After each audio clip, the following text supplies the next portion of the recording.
Hello guys, good evening. এখন হচ্ছে আমি লাগাবো হচ্ছে নারকেল তেল। তো নারকেল তেলটা আমাকে লাগিয়ে দেবে হচ্ছে মা। তো চলো ভিডিওটা কন্টিনিউ দেখতে থাক। এই দেখো, আমি এখন সিঁড়িতে বসে আছি, একদমই গেটের সামনে বসে আছি। তো মা এলো, এসে হচ্ছে এখন আমাকে মাথায় একটু তেল লাগিয়ে দেবে। অনেক দিনই হয়ে গেল মাথায় ঠিকঠাকভাবে তেল লাগানো হচ্ছিল না। তো মা বললো যে তাহলে একটু মাথায় তেলটা লাগিয়ে দিচ্ছি। তো আমি বললাম ঠিক আছে চলো। দিয়ে এই যে বসে আছি, যে মা আমাকে এখন তেল লাগিয়ে দিচ্ছে। মায়ের হাতের অয়েল ম্যাসাজ এত ভালো লাগে আমার, কি বলবো। মা যখনই আমার মাথায় হাত দেয় না, মানে লিটারেলি আমার হচ্ছে ঘুম পেয়ে যায়, এত ভালো লাগে। ছোট থেকেই মানে খুব ভালো লাগে।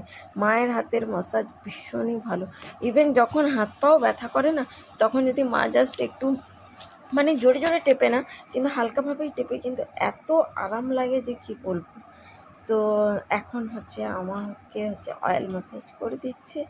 আর ছেলে এখন আছে হচ্ছে বাবার কাছে, কারণ ও এখন ঘুম থেকে উঠে গেছে। ও এখন বাবার কাছে আছে, আর আমরা দুজন এখন হচ্ছে এই যে সিঁড়িতে বসে বসে গল্প করছি। আর হচ্ছে মা হচ্ছে তেল লাগিয়ে দিচ্ছে।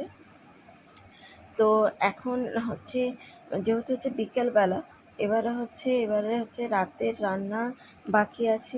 এ তেল ফেল মাসাজ হয়ে গেলে একটু বাবা মাকে চা করে দেবো, চাটা খাবে, ছেলেকে দুধ টুধ খাওয়াবো।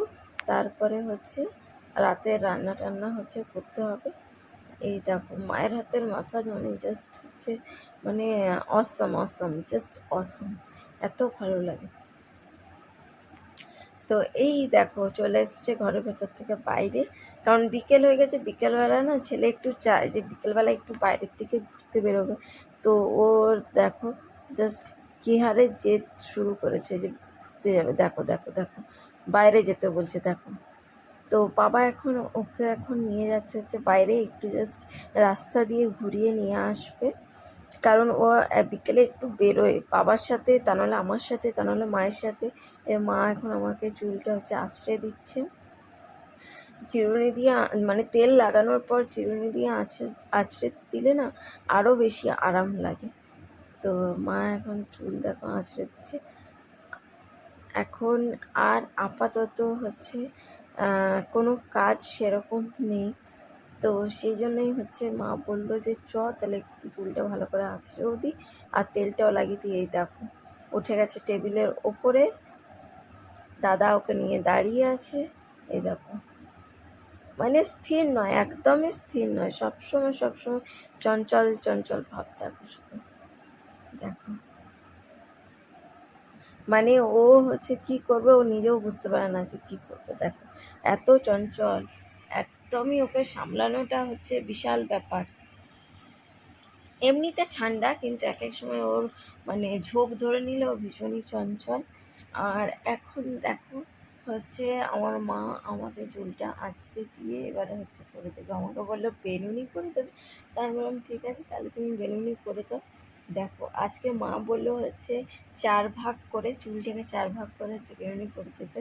জানি না ওটার নাম কি, তো মা বললো করে দেবো, ওটা মা করতে পারে। তো আগে যখন স্কুলে যেতাম তখন মা আমাকে করে দিত, কারণ বরাবর আমি হচ্ছে একদিকে মানে একটাই হচ্ছে হয় চুল বেঁধে যেতাম, তা নাহলে মানে দুদিকে আমি কখনো বেঁধে যাইনি স্কুলে। তো একটা করেই বেঁধে যেতাম। তো মা আমাকে এমনি করে হচ্ছে চুল বেঁধে দিত যখন আমি স্কুলে পড়তাম। তো আজকেও হচ্ছে সেম একইভাবে মা আমাকে বেঁধে দিচ্ছে। এই দেখো ফাইনালি হচ্ছে মা আমাকে বেঁধে দিল চুল।